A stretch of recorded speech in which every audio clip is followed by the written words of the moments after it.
G'day everyone, it's Curtis here. Welcome to an On The Backwheel video. Today I'm going to do my 2024 adventure bike buyer's guide.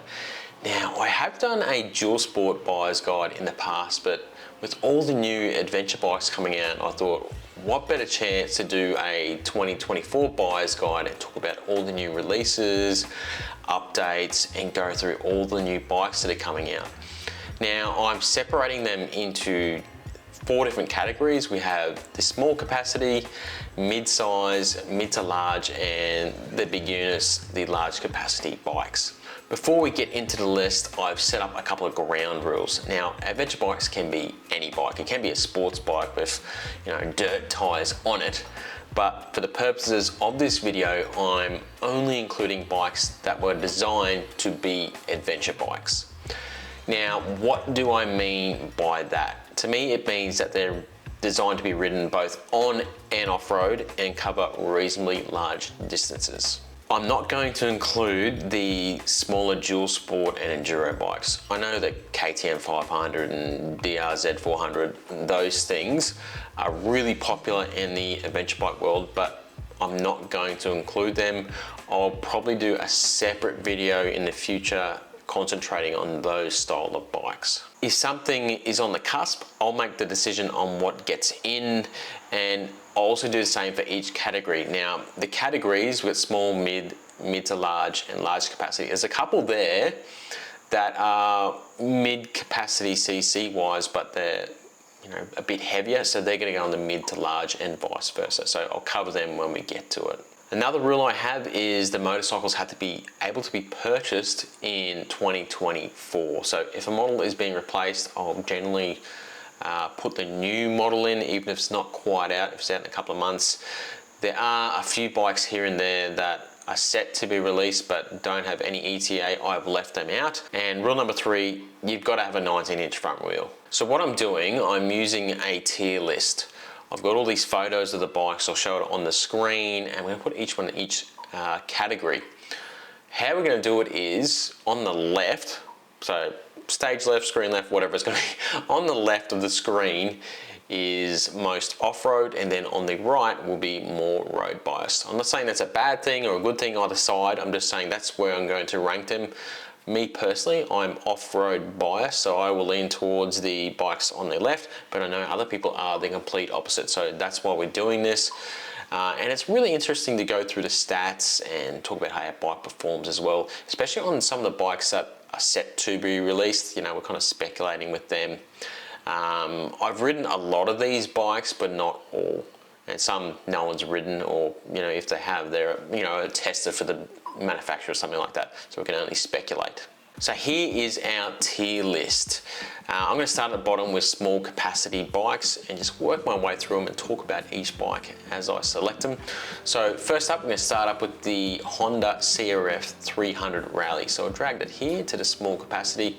Now there's no bikes there, so it's going to go on the left, but I think this will be pretty far to the left anyway. Pretty underpowered and softly suspended, but a very good base and well priced. This is a true around the world motorcycle, and there's tons of accessories and mods out there for this bike, so you can really dial this bike up if you want. Put a pipe on it, a tune, still not going to be fast, but it's going to give you more grunt, and then you can do drop-in suspension mods too, like a new shock and fork inserts, and you really transform the bike. So that's going to be on the left. Next we have the KTM 390 Adventure.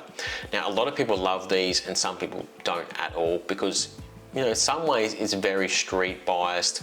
You're getting quite forward foot pegs, but a lot of people love these. The nice 390 single cylinder engine. We'll put that to the right of the CRF. Is definitely a bit more road focused than that. Can tackle gravel roads and dirt roads and off-road well, but not great. They've changed to spoked wheels recently, which is a very good improvement in my opinion. What have we got next? We have the Royal Enfield, that is the 411. I'm going to put that to the left of the KTM 390. Really good bike. I mean, as long as you're willing to slow it down, it's a bit softly suspended and it's grunty, it doesn't have good outright power, but it'll get you there. It's got pretty good ground clearance, reasonable suspension travel. These are a nice bike, and man, they are reliable. They've done a really good job with this Royal Enfield. While we're on that theme, we'll go with the new version, the Royal Enfield Himalayan 450. Basically, updated version with more power, completely different motor, liquid cooled, single cylinder with about 45 horsepower, better suspension, overall just completely rehauled, and a different motorcycle altogether. I'm not sure if they're going to sell these together. I believe they are, but this is a slightly improved Himalayan in all aspects, so they'll put that to the left of the other Himalayan. Okay, next we have the BMW 310 GS. Now I've just put this straight to the right. It's a pretty road focused bike, you know, pretty street orientated. It doesn't have a lot of suspension travel or has a bit of ground clearance. If you put a set of 50/50 tires on it, it's actually pretty capable, and a lot of people really like these. Well priced too. They've done a good job with the pricing. I'm gonna put that straight to the right. Compared to these bikes, it's a bit more road orientated. All right, the Honda CB500X, also the NX500 now. Now this one, I might put this one just to the right of the 390. It's definitely more off-road orientated than the BMW, but doesn't have a lot of suspension travel. It's got cast wheels and not a lot of ground clearance, but people really love these. That 500 motor, it's pretty mint, to be honest. Now next, this is probably the most hotly anticipated bike of the year in the adventure bike circles. The CF Moto 450 MT. Now, look, well, no one's ridden it, so we're not sure. There could be some people overseas, but it's not released for a couple of months. I'm going to be getting one as a review bike. I'm super keen to ride one. I'm going to put that to in between the Himalayan 450 and 411. Now, everything about this points to it being like nearly as close to a unicorn as we're going to get. Twin cylinder, reasonable horsepower, about 25 horsepower, decent suspension travel, nice ground clearance. The design of it looks very purposeful.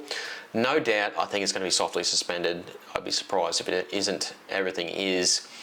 The only thing letting it down is the weight. It's a bit heavy, so I'll be really curious to see where we can drop some weight on it. So I'm just putting it there with a bit of an asterisk. It could go to the other side easy enough, but that's where I'm putting it at the moment. Really keen to ride this one. I think a lot of people are as well. The introductory price is fantastic too. It's like $8,990 right away in Australia. That is a red hot price, and I think it's going to leave a lot of people scrambling if it's good. If it's crap, disregard what I'm saying. Look, I've ridden the 800 MT. It's a good bike. If this is a bit more off-road focused than what it looks like, I think it's going to sell an absolute mozza and be really sought after, so we'll leave that there. Okay, next we have the Versys X300, the Kawasaki. I'm going to put this to the right of the CB500X. No, to the left. We'll put it to the left of that if it moves over. Doesn't have a lot of suspension travel, not a lot of ground clearance, but is surprisingly capable, lightweight, and just a good all-round bike. Good wind protection, comfortable, low seat height. They've done a really good job with this bike. I don't know why they haven't released it in a 400 version. That new Ninja 400 motor is mint. It would, if they just made it slightly more off-road orientated and did a 400 version, it would sell, you know, by the boatload. So what are you doing, Kawasaki? Get a 400 version out. So that's my small capacity list. No doubt there's some bikes I'm missing. If there is, put it down in the comments down below. As I said, I'm not doing dual sports. We could easily put in the KLX300, also the 250, Sierra 300L, DRZ 400, and a couple other bikes. But to me, they're dirt bikes.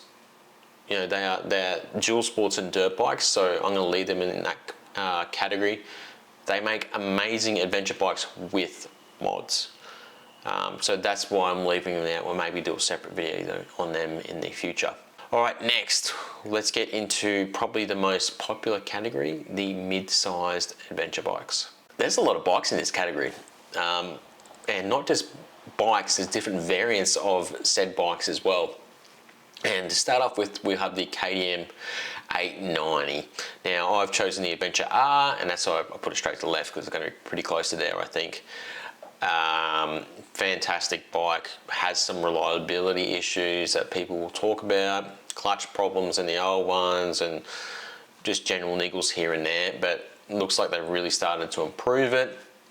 It also comes in a base model, which is slightly more road focused, and then on top of that you've got the rally version, which is a super uber expensive off-road version. That would be further to the left again, but man, I've already got 36 bikes on here. We keep going, you know, it's going to be crazy. But just so you know, there's two other variants of that as well. All right, next is the Honda Transout 750. Now this is probably the most popular adventure bike at the moment. It's selling well, and I can see why. It's a good all-rounder, a little bit more street orientated. I just popped it straight to the right of the 890 straight away. It really needs a bash plate before you take it off-road or do some proper off-road riding. If you're doing basic gravel and dirt roads, leave it, it's fine, completely fine. But if you're like me and you like to take your adventure bike into silly places or do some pretty adventurous fire trails and single track, you're going to need a bash plate. Now, one of the good things about this is the price is pretty low, the engine's good, the chassis is good, the suspension's pretty crap.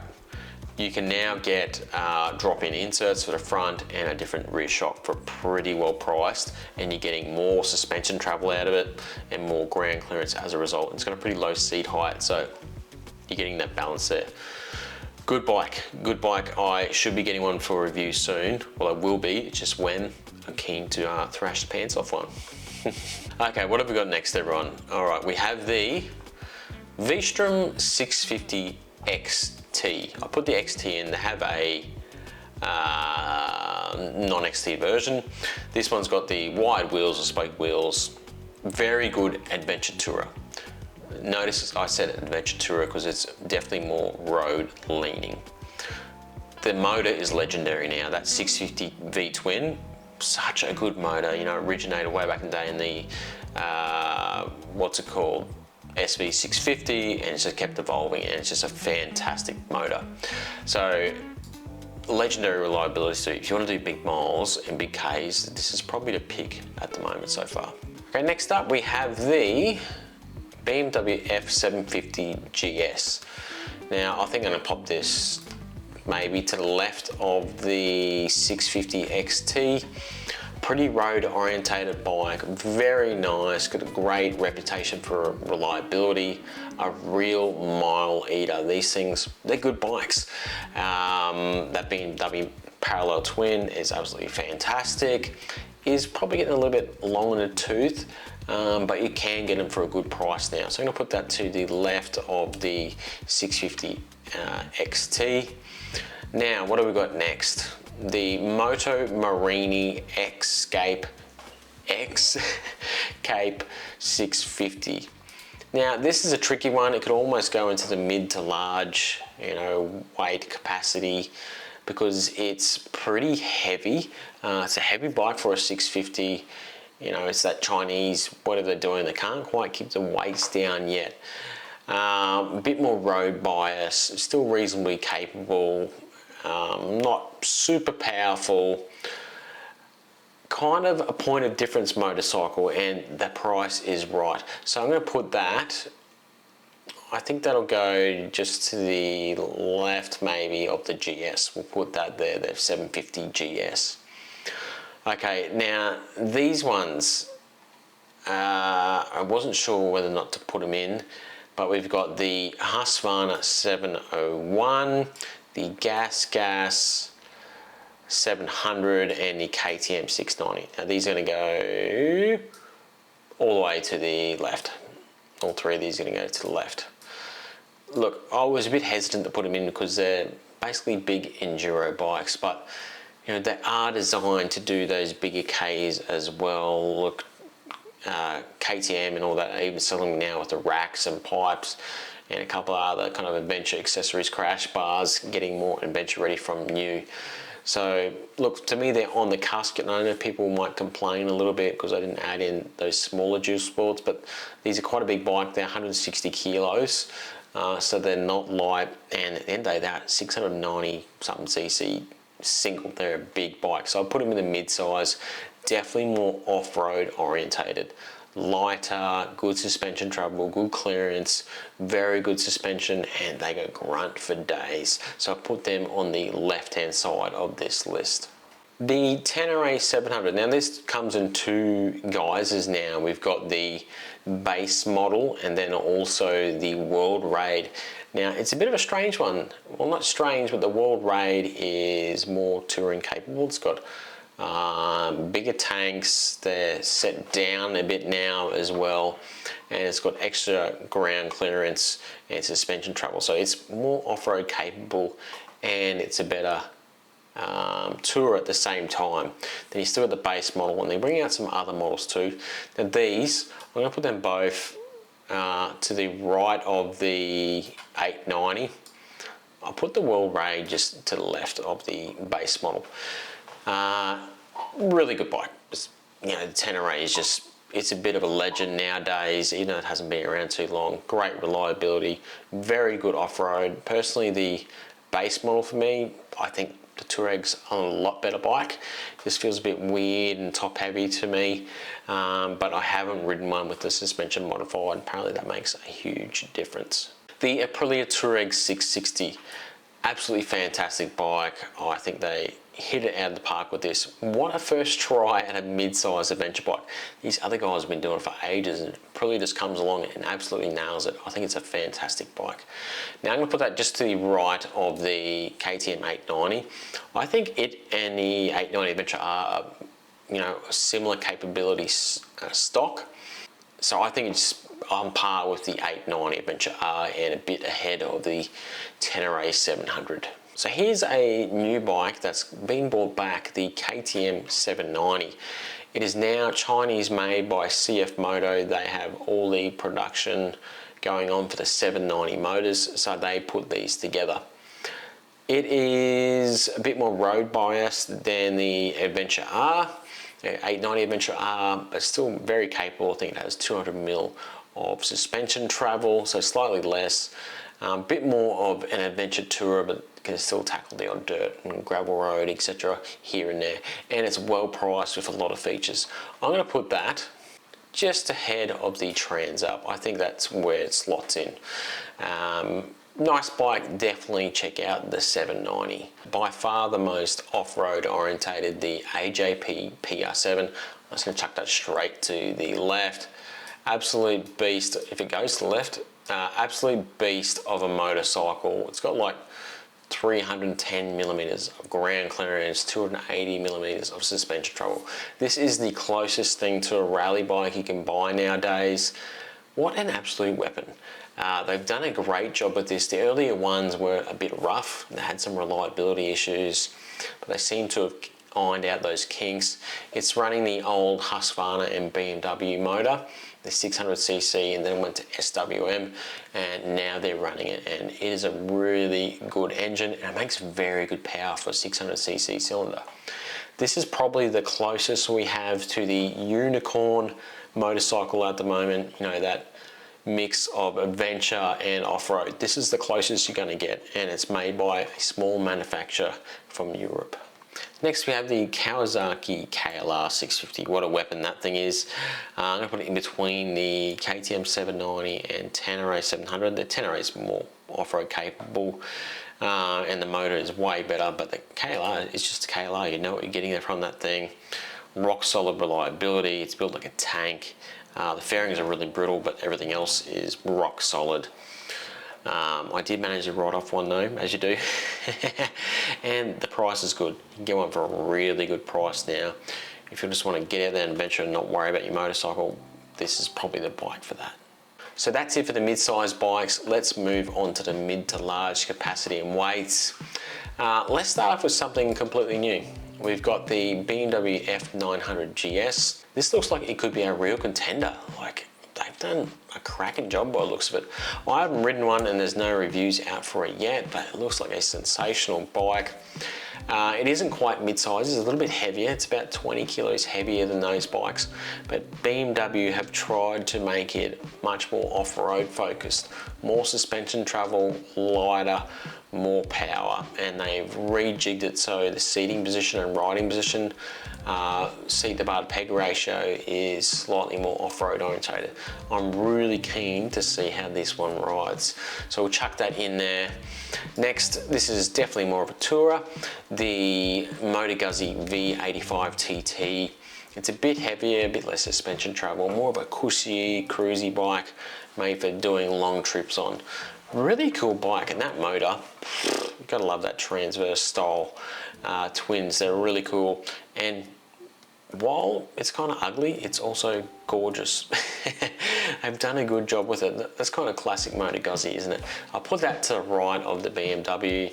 Oh, this is a tricky one, everyone. I'm gonna put this to the left of the BMW, the Tiger 900.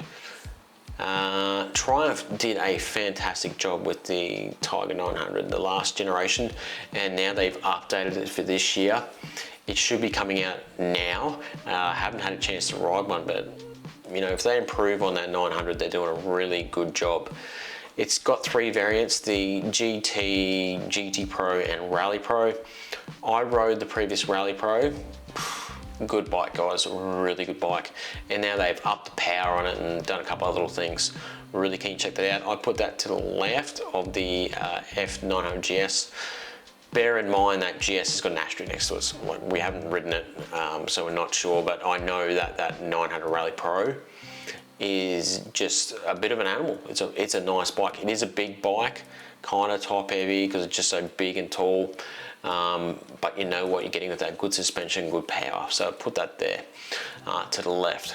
So this next bike is the Honda Africa Twin base model. I'm saying that because I'm putting the base model in the mid-large category. I think the Adventure Sports is in a different category altogether. They're heavier, and then you got the DCT version on top of that, the dual clutch transmission. This is more off-road orientated. I'm gonna put this right to, let's just put it in the middle of the F900 GS and the Tiger 900. As I mentioned earlier, there's a few variants of the Tiger 900. If you get the other variants, the more street orientated, they go into the further to the right. But the Africa Twin, plenty of ground clearance, punchy motor, really reliable. Not as much suspension travel as you might like for getting crazy, but adequate for an adventure bike.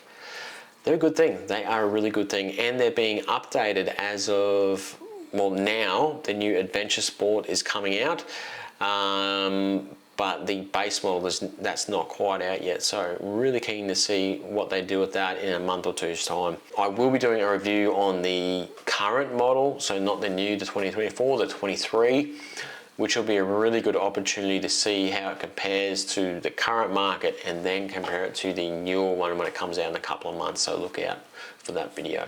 Well, we might as well get into my bike, the Suzuki V-strom 800DE. Now, a lot of people compare this to the other mid-sized bikes, but having owned one, it's a heavier and bigger machine.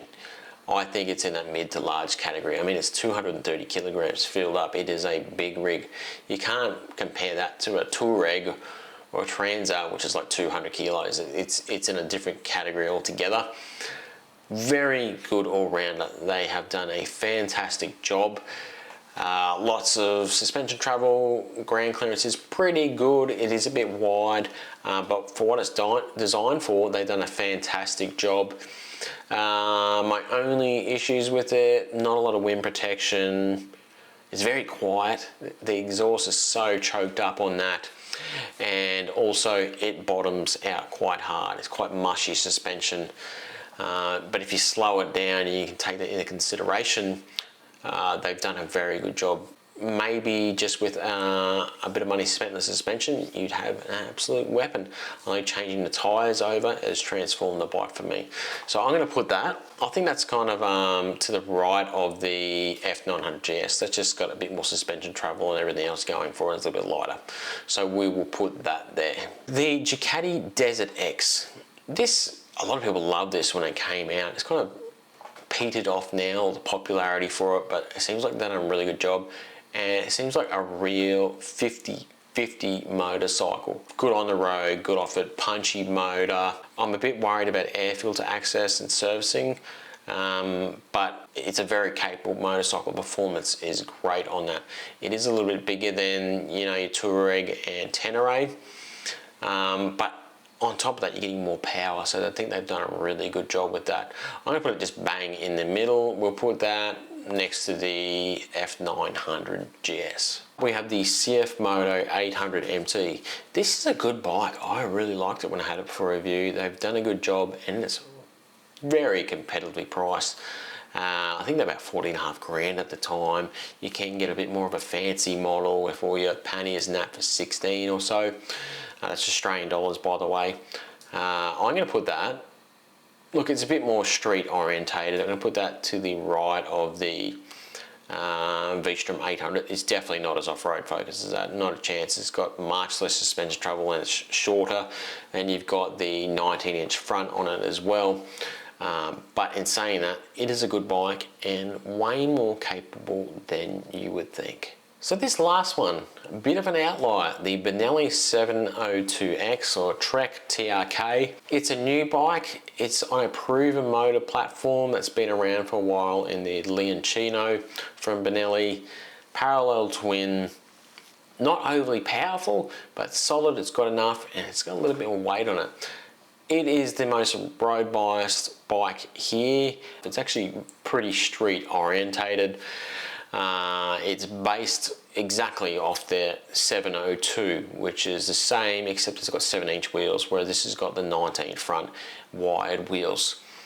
Really nice looking bike. Not exactly really popular now, but if you're in Europe, you should be able to pick one up relatively easy. Haven't seen one in Australia yet, or I don't think they're released here yet. They've still got coming soon on their website, and I'm not sure about the US, but I'd say it will be coming. And Benelli, they've done a solid job lately. They are doing a very good job with the 502, and this looks like a very similar thing, just with a bit more grunt. This one is something completely different. The Motori Stelvio. Now this is just coming out this year. It's been completely redone. Definitely more of an adventure tourer. This is not, you know, a hardcore adventure bike that you're going to be taking off-road and get crazy on. This is more street biased. But you're getting the power, you're getting electronics out the wazoo. It looks beautiful. This should be a fantastic road, basic dirt roads and gravel roads bike for doing big Ks on. It's got a huge tank too. You should be getting about 400 kilometers out of a tank. I'm going to put this to the very right. Just because it's definitely more street biased, and you know, it's meant for doing road touring with the odd light off-roading here and there. So I'll put that on the right hand side. Now let's get into the big bikes. I'm sure there's some I've missed, but we've already got a lot of bikes here. We'll start off with, if one cursor is over it, the Suzuki Vrom 1050 XT, or the DE as it's now called. That motor is just absolutely legendary. Started off basically in a TL 1000 years ago, and they just developed here and there. I actually had a Kajiva Raptor 1000 that had that motor in it, and it was great fun, I can tell you that for sure. And that's just evolved over the years. Big bike, well put together, great for tour up riding and touring. We'll chuck it right in there, nice bike. Now, I said before, we've got the Honda Africa Twin. This is the Adventure Sports. I'm going to put that to the left of the v-strom 1050. Quite capable. They've revamped it this year. They've gone to a 19-inch front and lowered everything to center of gravity and stuff. As a result, you can get the DCT version as well. You're going to get big Ks out of these bikes. Very versatile. I'm going to put that there to the left. The Tiger 1200. Now this thing is a bit of a weapon. You got the Rally Pro version, you got the base models that are more road orientated. Big bike, great motor, that big huge triple that's on it. I'm going to put that in between the two just there. Now what I think is probably going to be the most off-road orientated, the KTM 1290 Adventure R. We'll chuck that straight to the left. extremely capable for a big bike. You can see from my last ride I went on, Chris, on that, was throwing that thing around like nothing. Yes, he's a very good rider, but it just shows how capable that bike is in the right hands, and they absolutely hammer. They got like 160 horsepower. Good suspension, good ground clearance, and well put together. They try to keep a little mass down low too. Nice bike. We'll put that on the left hand side. Now the Harley Pan America, I'm going to put that to the left of the 1050 XT. It's a face only a mother could love. I mean, look at that thing. It's heinous, but it's kind of endearing. Like an ugly mate who's funny, you know? Oh, it's just horrible.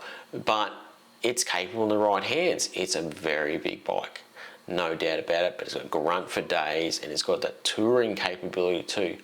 Very good first try from Harley-Davidson. I'm keen to see what they bring in the future. Here's one that's been around forever, the Yamaha Super Tenere 1200. This motor is renowned now for being just absolutely unbreakable.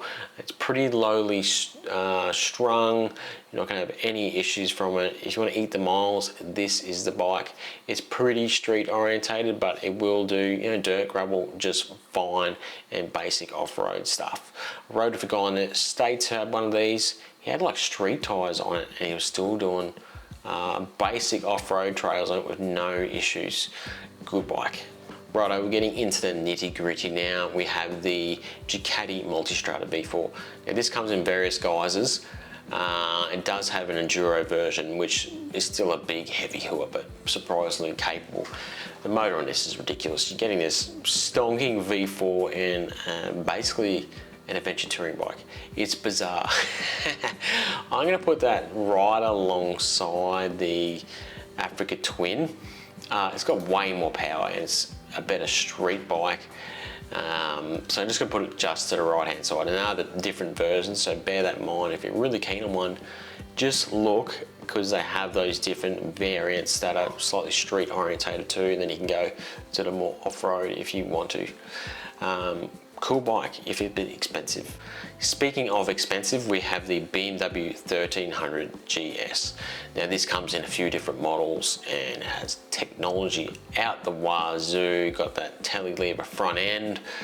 It's just an extremely capable bike and extremely expensive. If we want to spend a small house deposit on a motorcycle, this is the one. But this is the bike that also started a bit of a revolution. We had the Charlie Borman and Ewan McGregor series where they rode these, and people really got on board, and it brought a lot of people into adventure motorcycling. Sure, you're gonna see a lot of Starbucks and, you know, your coffee shops and cafes on the weekends, but these are actually pretty capable for what you're getting, especially the adventure version. Huge tank range too. This is upgraded in pretty well all ways. It's lighter, it's got more power, they centralized the mass as well, added more technology to it. You think of adventure bike riding, you kind of think of the big BMW GS in a lot of ways, and I'm going to show you right in the middle because it is a very capable motorcycle that does it all. Look, if you want to do serious off-road riding, it's not the bike to get. You're better off going for a smaller bike, but if you're two up or doing big Ks, it's hard to beat the big BMW. So that's it for my 2024 Adventure Bike Buyer's Guide. This is really interesting to do this year, just with all the new bikes that are coming out and all the existing bikes that are getting revamped. Really interesting to do. No doubt I missed out on some bikes and left some out deliberately. If there's any you want to know more about, put it in the comments down below, or get a chat going with people down below and talk about bikes. Always happy to respond to comments and talk about bikes. Alright everyone, I hope you enjoyed this video. If you did, click that subscribe button. We got a lot of new subscribers coming to the channel lately. Good to have you on board, and check out my other content. Alright everyone, keep it on the back wheel. Catches.